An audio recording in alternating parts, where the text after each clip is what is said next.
her face and possibly her neck. She claims that she was trying to set a boundary by not tolerating our daughter's yelling. During the incident, the mother also grabbed our daughter's hair in a somewhat forceful manner, although it didn't appear to cause any significant harm. It's unclear whether her actions were motivated by kindness or frustration. As I attempted to intervene and calm the situation, I was met with verbal aggression. I'm left wondering whether I should involve law enforcement in this matter. My ex-girlfriend just killed herself today. A few hours ago my ex-girlfriend jumped from my building into her death. We broke up a few days ago and I can't help but blame myself for her death. I'm not sure if I have even processed the fact that she is gone. I don't know how to. A senseless tragedy has shaken me to my core. Only hours ago, my former partner took her own life by leaping from our building. The breakup, which had occurred just a few days prior, still weighs heavily on my mind, and I find myself consumed by guilt and self-blame. The news has left me reeling, struggling to grasp the harsh reality of her passing. As I reflect on our tumultuous relationship, I am reminded of her ongoing battle with addiction and the trust issues that had grown between us. In my attempts to support her recovery, I had tried everything I could think of, but it seemed nothing was working. The decision to end our relationship ultimately felt like my only option. The voice message she left me before her untimely demise still echoes in my mind, a haunting reminder of the pain and sorrow she must have felt. This devastating event has left me numb, and the pain of her loss feels almost impossible to bear. The experience feels surreal, like a nightmare I am desperately trying to wake up from. I, 25F, finally called the police on my husband, 26 meters, update: he was arrested last night. His bond hearing was at 10 a.m. this morning. It was set to $5,000. He was charged with third-degree domestic violence. I don't understand why he didn't get second degree because are almost two. After years of suffering in silence, I, 25F, have finally found the courage to take a crucial step towards reclaiming my safety and well-being. Last night, I summoned the police to our home, marking a turning point in my marriage to my husband, 26 meters. This morning, he was taken into custody and his bond hearing was scheduled for 10 a.m. The court set his bond at $5,000, a price that he cannot pay from behind bars. He is facing charges of third-degree domestic violence, a classification that I struggle to comprehend, given that our 2-year-old child was present throughout the ordeal. I shared my concerns with one of the officers, and I was relieved to see him take note of our child's involvement.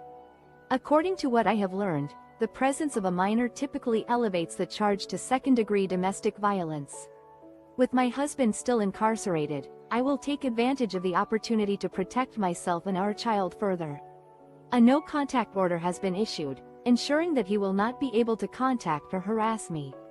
Tomorrow, I will take the next step by filing a restraining order, a measure that will safeguard our family's well-being for years to come. Edit: no information has been AITA for making my SOS meal more kid-friendly. My significant other makes this thick ground turkey, veggie, pasta sauce mixture that he eats straight out of a bowl. Not my thing, but okay. I'm also feeding 4 kids. For them, I took some of his mix and added extra pasta sauce. Am I the asshole for altering my partner's dish for the kids? My partner prepares a hearty ground turkey and vegetable sauce mixture, which he enjoys eating directly from a bowl. I'm fine with it, but not particularly fond myself. With 4 kids in the household, I adapted some of his creation to make it more appealing to them. I added extra pasta sauce and served it over noodles to resemble spaghetti. That's when our situation took a dramatic turn. My partner became extremely upset, labeling my actions as disrespectful and unacceptable. It's worth noting that he's not a skilled chef and isn't known for his culinary expertise. My intention was simply to make the meal more enjoyable for the children. Edit: this isn't about being a good or bad cook, it's about being considerate of others' preferences. The question is whether altering someone's meal to suit the tastes of others is rude or acceptable. Update: if you have similar situations in your household, please share your experiences. How do you balance the needs of different family members, especially when it comes to food preferences? TLDR: AITA for making my partner's meal more kid-friendly by adding pasta sauce and serving it over noodles. Wife and I were having sex earlier and apparently made the dog sick, as title says. Wife and I were getting it on in the bedroom earlier. Our bulldog was napping in the living room. He got up and came to the door of the bedroom, and just stood there and watched for a good 10. A most unfortunate interruption. My spouse and I were in the midst of a romantic encounter earlier, but our furry companion had other plans. Our bulldog had been napping in the adjacent room and decided to emerge, pausing at the bedroom door to observe the scene before him. The sudden interruption was brief, but its impact was long-lasting. Our bulldog suddenly vomited in the doorway and made a swift exit. The unexpected turn of events left us both in stitches, putting an abrupt end to our intimate moment. The memory has left us chuckling, and we can't help but appreciate our dog's unique sense of timing. Sorry, had to share this amusing anecdote with someone, and this seemed like the perfect opportunity. Narcs telling you to forget the past but reminding you of every mistake you've made since you were born, and mom and dad will say to forget the past, which translates to forget what we did. Yet will take every opportunity to remind me of all the mistakes I've made since I was constantly being held back by the weight of past transgressions. Every now and then, a nagging voice in the back of my mind reminds me of all the times I've been reminded of past mistakes. It's as if a never-ending cycle of regret has been etched into my psyche, with every misstep serving as a constant reminder of what I've done wrong. My parents often tell me to move on, to forget the past, but their words ring hollow whenever they proceed to recount every single mistake I've made since childhood. It's almost as if they're trying to weigh me down with the burden of my own guilt, making it impossible for me to truly let go. Their words of advice seem to translate to forget what we've done, rather than let go of your past mistakes. It's a subtle yet significant distinction that leaves me feeling trapped and helpless, stuck in a never-ending cycle of self-doubt and regret. Edit. I was surprised by the number of people who could relate to this sentiment. It seems I'm not alone in feeling the weight of past mistakes. I want to thank you all for sharing your own experiences and for being brave enough to speak out. Your stories have given me. Karen left diet books at a little library by a playground. She caught me chucking them out and had a dummy spit about how it's knowledge, and I shouldn't throw them away. She said she would throw me on the ground and said I looked like I had a mental problem. Kept calm and didn't. A woman who frequented a little library near a playground had a collection of diet books that she insisted on keeping, but ultimately didn't use. While I was disposing of the books, she intervened, expressing her outrage that I was discarding what she considered valuable knowledge. She vociferously claimed that I must be mentally unstable and threatened to physically confront me. Despite her aggressive demeanor, I remained composed and allowed her to restore the books to their rightful place. As soon as she turned her back, I discreetly placed the books in the trash bin where they belonged. In retrospect, I could have attempted to offer her a more constructive suggestion, such as encouraging her to request a refund from the publisher, as it's clear that the books hadn't delivered on their promises.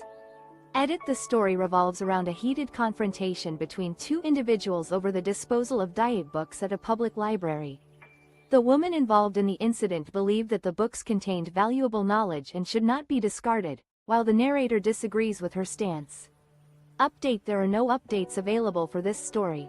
TLDR. A woman defended her collection of diet books at a public library, accusing the narrator of being mentally unstable for disposing of them. It is not the same as that.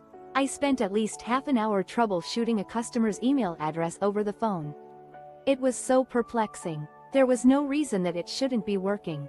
This guy was in his 20s, so I mistakenly gave him the benefit of the doubt and began. A customer's email issue had me stumped for nearly 30 minutes over the phone. The situation was quite baffling, as everything seemed to be in order. Initially, I had attributed the difficulty to a complex technical problem, given the customer's young age. However, a thorough examination revealed the root cause to be a simple yet crucial oversight. It wasn't until I asked him to spell out letter by letter his username that the issue became clear. He had been using @ instead of the correct @ symbol. One wonders how someone in today's digital age could navigate the world without ever having interacted with an email address. TLDR. A customer's email issue was resolved after realizing he was using @ instead of @ in his email address.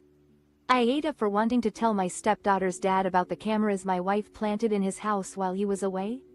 I am 34, got married to my wife Claire 2 years ago. She has a 6-year daughter, my stepdaughter, that she shares custody of with her ex-husband Adam. So Adam has not Am I the a-hole for planning to inform my stepdaughter's father about the cameras my wife secretly installed in his home while he was away? I've been married to my wife, Claire, for 2 years now. She has a 6-year-old daughter from a previous relationship, whom she shares custody of with her ex-husband, Adam. Claire has often spoken about how Adam's decision not to date anyone since their separation is beneficial for his daughter, as she believes it protects her from potential mistreatment by a stepmother. Adam recently started dating his current girlfriend about 8 months ago, which prompted Claire to become upset, especially since she felt he was introducing their stepdaughter to his partner too soon. Claire demanded meetings with the girlfriend to evaluate her compatibility as a stepmother. I've grown accustomed to the drama surrounding our families, with Claire's mother often involved. However, a recent conversation with Claire's mother revealed a disturbing secret. Claire had installed cameras in Adam's house while he and his girlfriend were away on a trip. The key to Adam's house was in Claire's possession due to the shared custody arrangement for their stepdaughter's belongings. I found this invasion of privacy deeply concerning. When I confronted Claire about the cameras, she claimed her intentions were to AITA for telling my son he has to go to university, get a job, or get out. My wife and I have 3 children. They are 17, 15, and 10. My oldest has no intention to do anything after high school. At least none he has made clear to us. So I gave him the same ultimatum. Am I the asshole for giving my son an ultimatum to attend university, get a job, or leave home? My wife and I have 3 children, aged 17, 15, and 10. My eldest child has expressed no clear plans for his future after high school. In an effort to prepare him for adulthood, I reminded him of the same choice that my parents presented to me when I was his age: pursue higher education, secure a job, or be independent. I chose the latter and spent 2 years sailing the world, earning a living through hard work and using my sailing experience to gain employment. Although our family is financially well off, I knew that I would be disappointing my parents if I had chosen a life of idleness. Upon returning home, I enrolled in university and eventually joined our family business. My wife believes that I am being unfair to our eldest child by forcing him to fend for himself, despite our financial means. However, we have always made it clear to our children that we will raise responsible, self-sufficient individuals. We agreed upon this approach before our engagement, and it is not a secret that our children will need to be productive members of society. My wife and our eldest child disagree with my expectations, believing that I AITA for calling my white girlfriend Mayo Mama. Okay, so this sounds ridiculous, but bear with me. I, 28M, am African American. My girlfriend, we'll call her Susie, 26F, is white. And obviously so is her family. They're pretty chill and we've never had a problem and live in a. Was I being insensitive for calling my white girlfriend a mayonnaise mom? Here's the thing. I, 28M, am African American. My girlfriend, whom I'll call Susie, 26F, is white. And we live in a fairly liberal part of the country with her family, who are generally easygoing. The other day, while joking around with each other, I started calling Susie Mayo Mama, and, much to my surprise, she found it hilarious. It's since become a funny term of endearment between us. However, when we had to drop some stuff off at her mom's house recently, the nickname slipped out in front of her parents. They didn't take it well, claiming I'm being racist and have double standards. Susie tried to defend me, saying that she liked the nickname and that her parents should respect her feelings. But they wouldn't back down, and things got awkward. The situation escalated when Susie's dad made a witty remark that caught me off guard. He asked how I'd feel if she called me her chocolate daddy. At first, I was taken aback, but then I started laughing. Susie was trying to hide her face, but she was giggling TIFU by accidentally flirting with my mom. So I wanted to call my girlfriend while driving home from a longer trip. I haven't seen her for a longer time. I thought it would be funny if I pretend to be someone else when calling her. So I dialed her number, put in my headphones, TIFU by making a saucy phone call to the wrong person. I was eager to reconnect with my girlfriend after being apart for a while, so I decided to make a silly call to her while driving home from a recent trip. I thought it would be amusing to pose as someone else, so I dialed her number, put on my headphones, and set off. But things took an unexpected turn. "Good evening, lovely lady. This is the police calling." "Who's there?" My girlfriend replied, sounding puzzled. "You're under arrest, you're just too attractive." I chimed in, trying to maintain the ruse. "What do you want?" came the response. It was then that I began to suspect something was amiss, and I hastily grabbed my phone while driving to realize my shocking mistake. I had accidentally called my mom instead of my girlfriend. A tense silence hung in the air, before we both burst out laughing at the absurdity of it all. Though it was a strange and awkward moment, we managed to find the humor in it. TLDR. TIFU by trying to flirt on the phone with my girlfriend and accidentally calling my mom instead. AITA for refusing to cover my coworker's shifts after she called me lazy for not having kids. I, 28F, work full-time in retail, and as anyone who's worked retail knows, it can be pretty exhausting. I've got a busy life outside of work, trying to balance my hobbies, taking. Am I the asshole for not wanting to constantly cover my coworker's shifts after she called me lazy for not having kids? I'm 28F, working full-time in retail. As someone familiar with the demanding nature of retail work, I understand that it's not for the faint of heart. Outside of work, I juggle various responsibilities like taking care of my apartment, nurturing my hobbies, and maintaining my social life. Not having kids doesn't mean I'm idle. Life is busy, and I prioritize my personal well-being. My coworker, Sarah, 32F, has 2 young children. While I sympathize with the challenges of motherhood, I've noticed she frequently asks for shift coverage due to family emergencies. Over the past year, I've willingly helped her out, but lately, I've realized I'm her go-to person for covering shifts. It feels like she expects me to do it solely because I don't share her parental responsibilities. When Sarah asked me to cover her shift last week due to a school event, I politely declined as I had prior commitments to spend time with my sister. Sarah responded by saying, "Must be nice to have all that free time. You don't have kids, so it's not TIFU by cleaning my shower drain throwaway for obvious reasons. I'm a 20-year-old male college student, and my university got shut down when most universities did due to COVID-19. So I'm now living at home with my parents, 2 sisters and 1 brother. I spent the last TIFU by unclogging my shared shower drain. I'm a 20-year-old male college student, and due to the COVID-19 pandemic, my university closed down, forcing me to return home to live with my parents and siblings. During my time in the dorms, I relied on taking late-night showers to maintain a certain level of, shall we say, personal hygiene. Now that I'm back home, with a shared room and bathroom, I've found myself reverting to this routine. However, living with my family in a relatively small space has presented new challenges. My long hair, which reaches down to my shoulders, often gets tangled with my sister's, clogging the tub drain. This has happened before, and my dad has used a plastic snake to clear the blockage. Recently, the drain became clogged again, prompting me to take matters into my own hands. Given my frequent, shower activities, I was aware of the occasional hair accumulation, but I didn't consider the full extent of the issue. When I inserted the plastic snake and began pulling out the clog, I was met with a gruesome sight. A massive tangle of hair, accompanied by 2 months' worth of, shall we say, refused to give the gift you promised my daughter?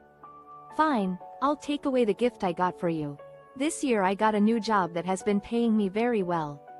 Therefore, for this Christmas I decided to splurge on everyone. In particular, I spent a lot of my money on my 9-year. I won't be intimidated into giving up the special gift I got for your daughter. Instead, I'll have to take back the thoughtful present I got for you. This year has been quite fortunate for me, with a new job that's provided me with a generous income. As a result, I decided to go all out for Christmas, spoiling everyone in my family. My 9-year-old daughter particularly deserves this extra attention, as she's been excelling in school, contributing to household chores without being asked, and consistently displaying kindness that's truly remarkable. When my mother-in-law arrived early in the morning, she noticed the unusually large number of gifts under our tree and inquired about the reason. I explained that I bought a variety of presents for everyone, including her. She then inquired about the gifts I got for my daughter, and I mentioned the 3 bigger gifts and 3 smaller ones. Her reaction was quite extreme, claiming that a 9-year-old shouldn't receive that many gifts and threatening to take away the gifts she bought for my daughter, citing that it would serve as a lesson for my daughter to learn that not everything she wants will be hers. I understand her perspective, but I find it unfair, considering she'd previously promised my daughter a special doll for TIFU by catching my cousin eating out his girlfriend by mistake, NSFW. This did not actually happen today. A couple days ago I went on a road trip to meet most of my family since pretty much all of them live about 5 hours away, all in the same city. My first destination was to TIFU by unwittingly walking in on my cousin and his girlfriend in a compromising position, NSFW. This incident actually occurred a couple of days ago, when I embarked on a road trip to visit my extended family, who reside about 5 hours away in the same city. My first stop was to surprise my cousin, whom I hadn't informed about my impending visit. This is where things took a turn for the worse. I sent him a message, inquiring if he was available to engage in a gaming session within 30 minutes. He responded, stating that he had schoolwork to attend to and needed to tidy up his cluttered room. My intention was to make a memorable entrance as soon as he was prepared to join me on Discord, but I was prepared to adapt to his schedule. Upon arriving at his house, I discovered that no one else was present, and the door was unlocked, so I quietly slipped inside. I nearly burst out laughing at my own foolishness. I cautiously approached his door, checking for any indication of whether he was inside. I thought I heard a yawn, which prompted me to open the door without hesitation. However, I was met with an unexpected sight: my cousin, frantically attempting to cover himself and his girlfriend. AITA? Coworker refused to tell me her name. I got kind of defensive. Started a new job. Was in the break room. Met one of my coworkers for the first time. We talked a little bit, was fine.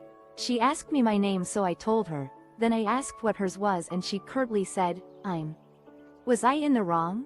New coworker remained elusive about her name. I started my new job and was chatting with one of my coworkers in the break room. We had a casual conversation and I thought everything was fine.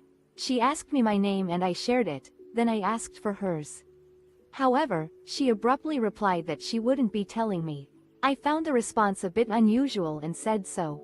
She suggested I could find out her name by looking at the employee board that displayed the names of the employees of the month, as her name was among them. I responded rather bluntly that I didn't feel motivated to go to such lengths to find out her name and that I would simply ask someone else. Reflecting on the situation, I feel a bit awkward. Maybe she was just trying to be playful, but her behavior made me feel a bit unwelcome and excluded. I don't know if this is her usual manner of teasing or if she was being genuinely rude. Was I in the wrong? AITA for telling our son that if he drops out of school he has 6 months to move out? This evening my husband 42M and I 40F got into an argument with our 17-year-old son. He told us at dinner that he needs our signatures to drop out of school. We know that he has been struggle. We're having a family dispute over education. My husband and I recently had a heated discussion with our 17-year-old son regarding his desire to drop out of school. During dinner, he informed us that he needed our signatures to withdraw from school. We've been supporting him throughout his struggles with remote learning, working closely with his school to develop an individualized education plan, IEP, and scheduling therapy sessions 3 times a week. The school has implemented his therapist's recommendations, including reduced assignments and extra time on tests. I've even reduced my work hours to part-time so I can be available to help him. However, my husband asked our son about his plans if he were to drop out, such as a job, living arrangement, and transportation. Our son responded that he would stay with us and wouldn't have to worry about any of that. We told him that if he chose to drop out, he would need to find his own place to live, a job, and transportation within 6 months. We believe that he should be able to support himself as an adult, as we wouldn't be footing the bill for him. My husband, a skilled tradesman, knows people who are looking for apprentices in HVAC and electrical work. but our son has expressed AITA for calling out my husband's coworker at his corporate party for flirting with him right in front of me. Last weekend, my husband's company held a big corporate party. This was the first time I was meeting his colleagues, so I wanted to make a good impression. We sat D. Was I the asshole for confronting my husband's coworker at the company party for flirting with him in front of me? Last weekend, my husband's company organized a large corporate event, where I got to meet his colleagues for the first time. I wanted to make a good impression, so I sat down at a table with his team. Initially, everyone seemed friendly, but as the night went on, I noticed a female colleague on our table constantly looking at my husband. She would catch his eye, hold it a bit too long, and even wink at him. I tried to dismiss it as a coincidence, but she continued to glance at him and smile. The situation escalated as some of his coworkers started teasing the two of them, making light-hearted remarks like, "You two are inseparable," and, "Don't you two miss sitting next to each other every day?" My husband seemed to play it cool, but didn't exactly shut down the conversation either. I tried to ignore it, but each time she looked at him, I felt like I'd been punched in the gut. I even asked my husband quietly if there was something he needed to tell me, but he dismissed it as just office banter, and not a big deal. The tension I ate up for emasculating my husband and refusing to make my parents apologize for it. Me, 28F, and my husband, 29M, have been married for 5 years. My husband was a nurse until he told me he wanted to become a doctor. I was fully supportive and he is now in his first year of Medi. Feeling emotionally suffocated and financially burdened, was I wrong to emasculate my husband? My partner, 29M, and I have been married for 5 years, during which time he transitioned from a nursing career to pursuing a medical degree. I was supportive of his decision, and now, in our 6th year of marriage, he is in his first year of medical school. I've been supporting our household financially, as he cannot work while in school, and was initially committed to helping him pay off his nursing school debt.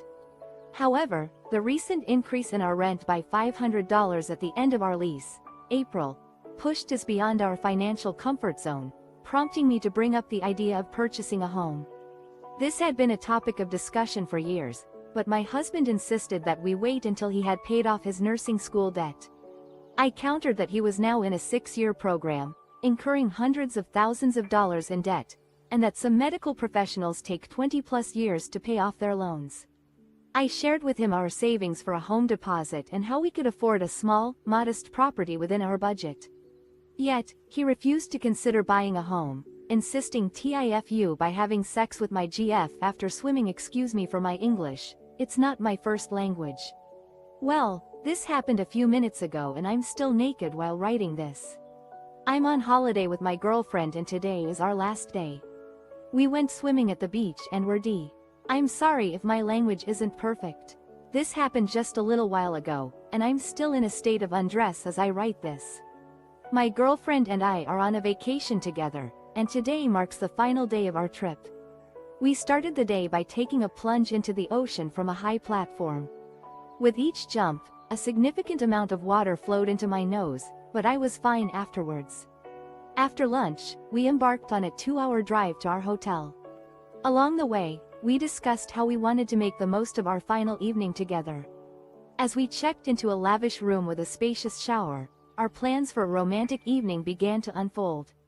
We took turns showering, and eventually, we found ourselves in an intimate position.